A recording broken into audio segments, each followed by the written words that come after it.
Bienvenidos a Infortambo Podcast, un espacio para las buenas preguntas y las buenas ideas de la lechería latinoamericana. Mi nombre es Alejandra Pichimata y estaré acompañándolos en cada episodio para pensar juntos cómo seguir mejorando la lechería en nuestra región. Con mucho entusiasmo iniciamos la 6ª temporada de Infortambo Podcast. En este nuevo capítulo vamos a meternos en dos temas fundamentales para cualquier lechería: la crianza y los forrajes. Porque lo que pasa en los primeros meses de vida del ternero y con las reservas que se alimenta el ganado, cómo estos dos impactan directamente en el futuro productivo, reproductivo y económico del sistema. Para conversar sobre estos dos temas, nos acompaña Matías San Juan García, médico veterinario egresado de la Universidad Mayor de Santiago de Chile. Tiene experiencia tanto en administración de lecherías como en empresas del rubro farmacéutico y de nutrición animal. Actualmente es gerente regional de ventas para Latinoamérica en Josera, donde impulsa el desarrollo del negocio en las áreas técnicas y comerciales.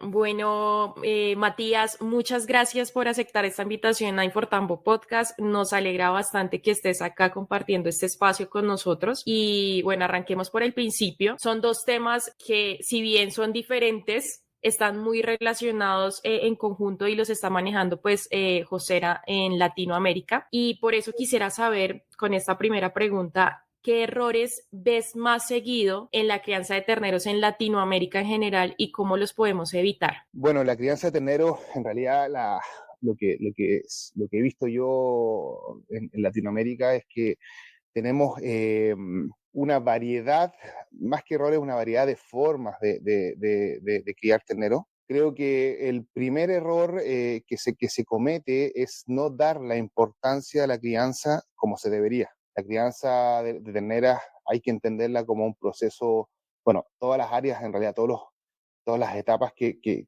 hay desde la crianza hasta la preñez y nuevo parto de una vaca o inicio de nueva lactancia, todo tiene una importancia determinada y un por qué se realizan ciertos procesos. Entonces, generalmente, en el caso de la crianza, yo te diría que el primero es no dar la importancia que se tiene que dar a la crianza. ¿Eso qué quiere decir? Se da muchas veces, tú ves las construcciones donde están las ternereras o las guacheras, son de una calidad deficiente, no se tienen las instalaciones adecuadas muchas veces y se deja un poco de lado esta área. Principalmente si tú lo comentas o lo conversas con los clientes o los usuarios o los productores, básicamente es porque es una etapa en donde la inversión es 100%, o sea, no hay una retribución inmediata a esa inversión, ¿ya? Es puro gasto en el fondo. Entonces, generalmente se restringe un poco la inversión en esta etapa y eso es un mal concepto. Es un mal concepto porque si bien no hay una retribución inmediata, los estudios ya te dicen que existe un retorno a esta inversión y es bastante interesante, digamos. O sea, impacta muy fuerte en la producción futura.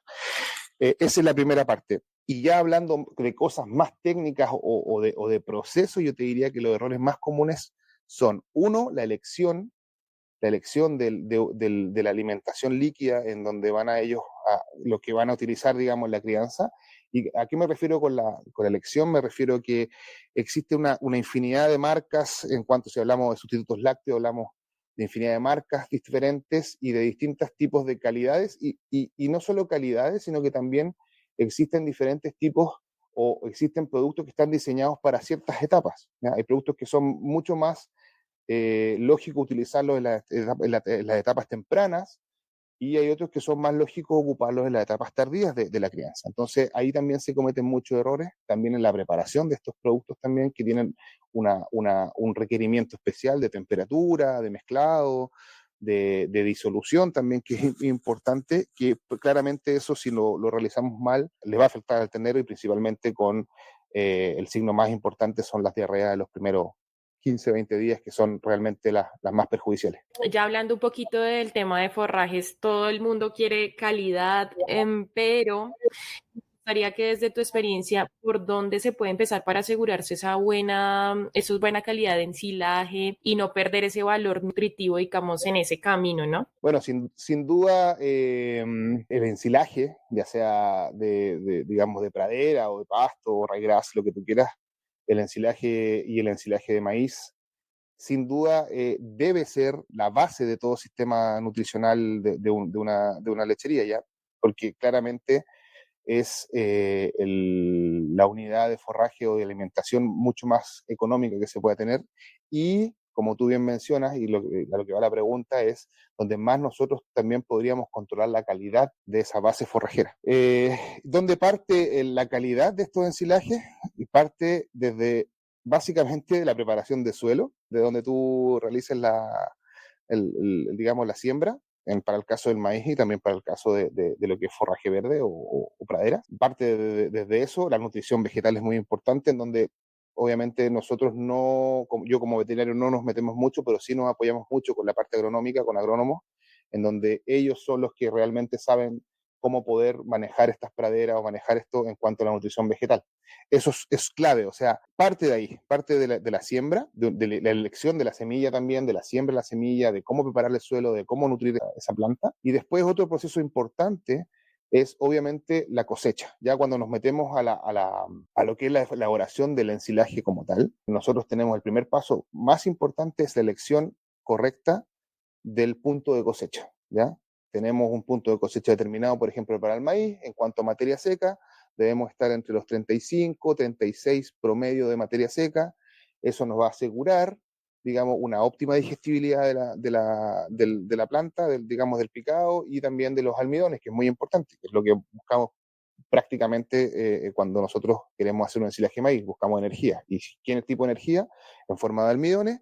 Y no olvidar, que siempre lo descargo, no solo es almidón total, sino que hay que fijarse mucho en cuán digestible es este almidón. Y eso también las pruebas que se hacen, digamos, de análisis de alimentos también te dan ese dato, que es muy importante. No sacamos nada con tener almidón, si no tenemos ese almidón que sea digestible y que se pueda ser aprovechado por el animal de forma eficiente. Entonces tenemos el punto cosecha y ya luego, cuando vamos a la elaboración del ensilaje, bueno, en el caso disculpa, se me ha olvidado, en el caso de la pradera también tiene un punto de cosecha importante. Ya tampoco podemos cosechar praderas con alta contenido de materia seca. Nosotros ojalá tenemos que estar entre un 28 y un 30% de materia seca para realizar el silo, ¿ya? En el caso de las praderas es diferente porque las praderas de por sí tienen un mayor contenido de humedad y eso algunas personas que realizan silo directo, que es lo que no se recomienda, y siempre se hace o se recomienda hacer un premarchito de esa pradera para poder bajar el contenido de humedad y aumentar la materia seca y poder hacer ese ensilaje con este 28 a un 30% de materia seca, lo que nos va a asegurar una buena compactación y una buena acción de los lactobacilos, que son los microorganismos que nosotros estamos incluyendo. Y bueno, después de este proceso de cosecha viene la elaboración del ensilaje propiamente tal, y ahí tenemos sin duda el parámetro número uno, digamos, para asegurar calidad es la compactación, ¿ya? En ambos silos, tanto de maíz como en pradera. La compactación diría que es el paso más importante. No hay nada que nosotros podamos hacer si nosotros tenemos un silo con una compactación deficiente, ¿ya? ¿Por qué? Porque viene del principio original de la elaboración de ensilajes, que es la anaerobiosis, la pérdida o la no presencia de oxígeno como condición importante o primordial para generar el proceso de fermentación. Entonces, la compactación es lo que nos va a extraer todo el oxígeno que se va acumulando cuando nosotros vamos armando el ensilaje por capas, digamos. Esto en los silos montón o de tipo parva, que son los más comunes, al menos acá en Chile. Ya cuando pasamos a ensilajes de silo Vax o de bolsa, ya eso es un poco más no dependen tanto de eso porque la misma máquina va haciendo esta compactación y un poco más seguro. Y en el caso de los bolos también, la compactación es bastante buena porque se hace en la misma máquina hace la compactación y son en unidades más pequeñas. Pero sí, cuando hacemos silos parva, la compactación es mucho más importante y es mucho más fácil que no ocurra una buena compactación. Tomando esos tres puntos, agregaría, por supuesto, más que una condición que se debe dar, es la utilización de inoculantes para ensilaje, que básicamente lo que hacen los inoculantes son adicionar bacterias de tipo lactobacillus, que son formadoras de ácido láctico, para ayudar y potenciar este proceso fermentativo, ¿ya? Es súper importante, está más que demostrado en, no sé, si uno busca por internet estudios del uso de esto y el beneficio que tiene en la producción de ensilajes, la verdad que no hay ningún estudio que diga que no hay un beneficio, ¿ya? El costo versus el retorno que tiene es una locura. O sea, estamos hablando de que puede ser de 5, 6, 7 a 1 el ROI. Entonces, muchas veces se ve como un gasto adicional al uso del ensilaje, pero la verdad que el beneficio que tiene es bastante mayor. Yo diría que esos son los puntos más importantes en la elaboración. Después ya viene otra etapa, que es la extracción del ensilaje, que podemos hablar en otra etapa, pero en la elaboración diría que son los principales. Los sustitutos lácteos de Josera pues se han catalogado por el tema tecnológico, bueno, como esa actitud para esta etapa inicial. Y queríamos saber desde Infortambo qué tipo, o sea, qué tiene que tener en cuenta un productor para elegir este sustituto para el sistema. Pues claramente cada sistema es diferente, entonces nos gustaría que tú nos dijeras cómo yo, si fuera productor, cómo evalúo esto. Perfecto. Bueno, obviamente yo creo que cada productor va a estar de acuerdo conmigo que el precio va a ser importante. Siempre el precio, porque es un costo, estamos de acuerdo, y un costo que tienes que asumir. Ahora, el precio en este caso no lo es todo porque va a depender muchas veces el precio de la calidad de ese producto en cuanto a materias primas principalmente. Recordemos que los sustitutos lácteos es un sustituto y tiene una gran parte que puede ir desde el, no sé, 30% al 70% de proteínas de origen vegetal, ¿ya? Y esas proteínas de origen vegetal, en su amplitud, digamos, de materias primas que están disponibles para la elaboración de sustitutos lácteos, cada uno tiene un porcentaje de digestibilidad diferente de esa proteína, ¿ya? Entonces, proteínas de origen vegetal que sean altamente digestibles para el ternero en las primeras etapas, que lo necesitamos, van a ser mucho más caras o mucho menos económicas que otros tipos que son menos digestibles, ¿ya? El ternero, la habilidad de procesar estas proteínas de origen vegetal lo va adquiriendo a través del tiempo, ¿ya? Y eso es básicamente porque el ternero está preparado, su intestino, para producir solamente enzimas, que principalmente son las quimiotripsinas, son para procesar proteínas de origen animal. Entonces, el ternero va adquiriendo la habilidad de producir enzimas para poder procesar proteínas de origen vegetal a través que existe el estímulo. Entonces, lo que tiene que primero identificar el cliente en la elección de un sustituto es, primero, obviamente, la empresa que estés fabricando, el respaldo que tiene esa empresa en cuanto a calidad, que es muy importante, y no solo calidad porque sí, sino que calidad porque hay certificaciones que están de por medio, y obviamente hay una trayectoria en cada país, digamos, de cada marca. Si hablamos de ingredientes y porcentajes, yo te diría que un buen sustituto no debería tener menos de 21% de proteína, no menos de 18% de grasa. En cuanto a fibra cruda, como máximo debería tener para un ternero los primeros 30 o 40 días, debería tener no más allá de 0,1% de fibra cruda, y ya en las etapas posteriores podríamos irnos a un sustituto de 0,2 o máximo 0,3 de fibra. Ya, el porcentaje de fibra va muy relacionado con la cantidad de proteína vegetal, con la digestibilidad de la proteína vegetal que está presente en ese sustituto. Es decir, mientras menos fibra cruda yo tenga en la etiqueta, me está diciendo que la proteína vegetal o la proteína en general de ese sustituto es bastante digestible. ¿Ya? Entonces sería de elección para un ternero con menor edad, en el fondo, con más pequeño, ¿ya? Y por último, el tercer valor que a mí me interesa, porque en el caso de los minerales, vitaminas, si bien hay diferencias, por ejemplo, Yosera maneja, los minerales la mayoría son de origen orgánico, entonces tienen un poquito más, son quelados, entonces tienen un poquito mejor de absorción en el animal. Diría que el segundo, aparte del análisis garantizado, es el porcentaje de lactosa, ¿ya? Hay una creencia un poco errónea, o porque mayor porcentaje de lactosa quiere decir que tiene mayor cantidad de proteína de origen animal. Sí, es correcto, pero la lactosa también tiene un efecto un poco detrimental en el ternero, sobre todo en las primeras etapas, porque aumenta la osmolaridad de la preparación, la concentración, es muy concentrado y eso también genera que el ternero tenga un poco más de diarreas, digamos, de origen nutricional. Entonces, equilibrar también el porcentaje de lactosa que no supere idealmente el 40%, ¿ya? Nosotros trabajamos con los productos que están alrededor del 35 o 36% y esa es la razón, digamos, porque no queremos aumentar el riesgo de diarrea, sobre todo en las primeras etapas. Así que también es un porcentaje. Ese porcentaje de lactosa no se declara de forma común, pero si tú le preguntas a la persona que esté a cargo de la parte técnica o el comercial de la empresa, esa información está disponible, digamos. Y eso tiene mucho que ver con las materias de origen animal o proteínas de origen animal que se están utilizando en el momento. Generalmente las materias primas de mejor calidad son más bajas en lactosa que las que tienen mayor cantidad de lactosa. Eso, bueno, y como último dato es qué beneficio me da el producto, ¿ya?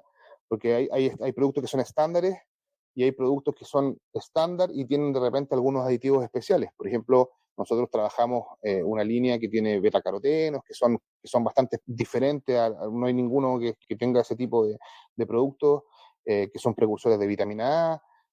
Incorporamos también inmunoglobulina en algunos productos que también nos marcan un poquito la diferencia y nos da un poco ese plus, digamos, ese agregado en cuanto a productos. Yo creo que eso es lo que engloba, digamos, en cuanto a calidad, lo que debería analizar, más allá del precio, que obviamente es importante, pero para poder diferenciar un producto de otro. Vamos así como intercalando preguntas. Entonces, crianza, forrajes. Y la siguiente es, ¿cómo están trabajando ustedes con los aditivos para lograr esas reservas más estables, sobre todo en zonas, como ustedes están en Latinoamérica, también están en zonas cálidas, húmedas, o sea, como que manejan varios pisos térmicos y aparte de eso, pues obviamente en época de invierno, verano y demás. Entonces, cuéntame qué están haciendo ustedes desde Josera para esos aditivos. Bueno, lo principal es primero educar bastante, digamos, sobre el proceso de ensilaje, ¿ya? De la importancia, primero, de hacer un ensilaje, como lo mencioné anteriormente, la importancia de hacer un ensilaje, por qué hacemos un ensilaje, por qué es necesario para la operación tener un ensilaje y de buena calidad, eso es lo principal. Y eso también cuesta mucho, porque el concepto en algunos países es voy a hacer ensilaje, pero solamente porque me sobra, digamos, es para no quedarme, digamos, sin forraje, digamos, me sobró y lo realizo. No es tan así la idea es que tú prepares ciertas áreas de tu producción para generar un alimento de buena calidad para cuando tú necesitas, ¿ya? Necesitas principalmente, por ejemplo, acá en Chile nosotros cosechamos el exceso de pasto en primavera para poder tener pasto o en sequía, que nos ocurre bastante seguido en los últimos años, algo de sequía o derechamente en invierno. Entonces, lo primero es educar en eso, es decir, no es que tú estés guardando lo que te sobra solamente, sino que tienes que planificar que lo que te va a sobrar, tú lo coseches de buena forma y obtengas un silo de buena calidad. ¿Ya? Eso es súper importante. Como bien dices tú, las realidades de los países son todas diferentes. En Chile sí podemos, por la época, podemos hacer un premarchito, en algunos países no podemos hacer premarchito, como por ejemplo en Ecuador, en Costa Rica también es difícil. Bueno, mismo Colombia también en algunas zonas es bastante difícil hacerlo porque coincide mucho la época de producción de forrajes con también la época lluviosa. Entonces se nos complica un poco el panorama. Ahora, ¿cuál es la ventaja que tenemos nosotros con productos como Yosilac Combi, que es el que tenemos en estos países? Es que tenemos un producto, y una de las ventajas es que tiene una alta cantidad de bacterias ácido lácticas, y te diría que puede llegar a tener el doble de concentración que los productos que están generalmente en esos mercados, que son los clásicos, que son los más clásicos, más conocidos. Entonces, ¿qué nos favorece eso? El producto, por ejemplo, si nosotros vamos a ensilar un ryegrass o estrella africana en Colombia o pasto Mombasa, lo que sea, los pastos generalmente al tener más cantidad de proteínas, son más difíciles de poder bajar el pH. Es mucho más difícil bajar el pH en un ensilaje de pasto que de maíz. Entonces, si nosotros tenemos esa limitante y tenemos la limitante de la materia seca, porque claramente vamos a ensilar pastos con menor cantidad de materia seca, necesitamos una mayor cantidad de bacterias que produzcan ácido láctico de forma mucho más rápida. Entonces, por eso es que en esas condiciones nosotros aseguramos la dosis máxima del producto y con eso obtenemos un ensilaje o un inicio de ensilaje mucho más rápido. Si nosotros inoculamos pocas bacterias, en el fondo es como una guerra. Si vamos con 10 soldados o 1000 soldados, lo más probable es que la guerra la ganemos con 1000 soldados.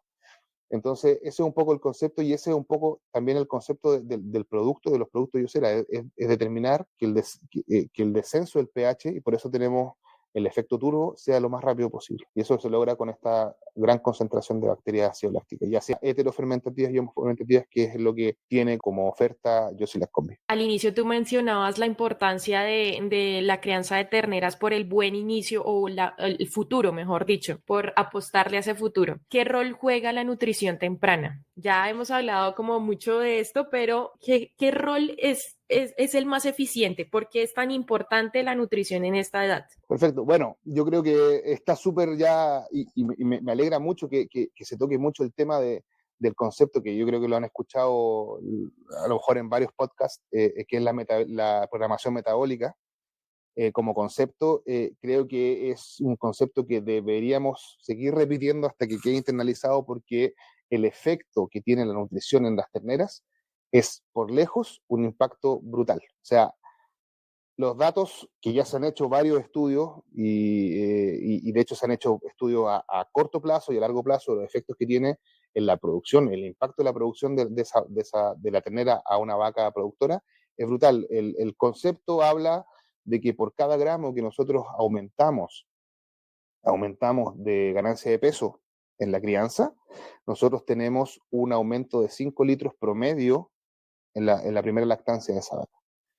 Y esto está determinado principalmente porque no es magia, digamos, no es porque sí, digamos, es una situación súper lógica. Y cuando yo hago de repente charlas de crianza a productores y a colegas también que trabajan en el área comercial, les muestro los estudios de Soberon en Hamburg, Fan Hamburg, que son súper conocidos, en donde principalmente se produce porque existe un crecimiento acelerado de o los órganos que son súper importantes para la producción lechera. Existe un crecimiento bastante acelerado de lo que es el hígado, por ejemplo. Existe un crecimiento de los riñones, que también tiene que ver con la parte metabólica, y lo que es principal, existe un aumento y un crecimiento, un estímulo de crecimiento de principalmente lo que es el parénquima mamario, que es el órgano que va a producir finalmente la leche en la vaca.